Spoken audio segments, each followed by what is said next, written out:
bitaw ni pabuto. Nihinay na mo trabaho, may among gibuhi sa mong pamilya.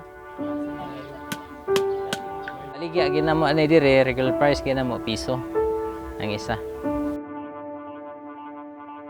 Sud sa 30 katuig na kong pagpuyo dire, sigon sa akong napid-an sa among silingan, ilabi na sa ako na nga pamilya, kasagarang sakit matakboy dinhi. Ubo, hilanat, hubak. Ito yung napili namin kasi wala pang nakaka-address ng issue na hindi paggamit ng safety gears or proper protective equipment. Isa rin po sa problema dito, hindi lang po yung URTI o yung common diseases po, tsaka rin po yung cleanliness. Tinatawanan kami ng ibang members ng community kasi nga daw, linis kami ng linis, wala naman ng pagbabago.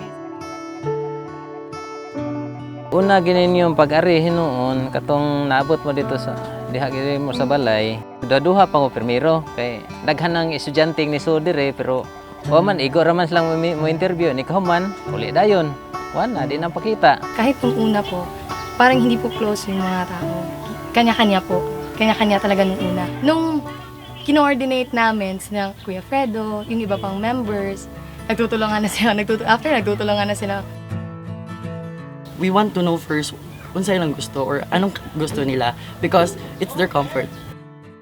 Nagpa-customize kami ng mga PPE. Kaya yon binigay namin yung mask, yung apron.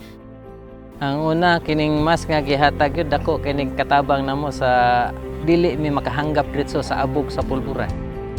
Po, in the midst of our intervention, we come to realize po na it's about seeing a transformation in the community.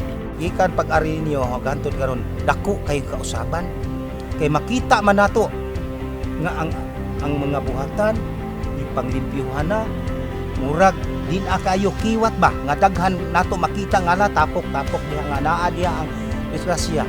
Basta nindot nga plano makatabang din namo, makatabang sa kinadaghanan. Willing giming mo dawat o mo suporta.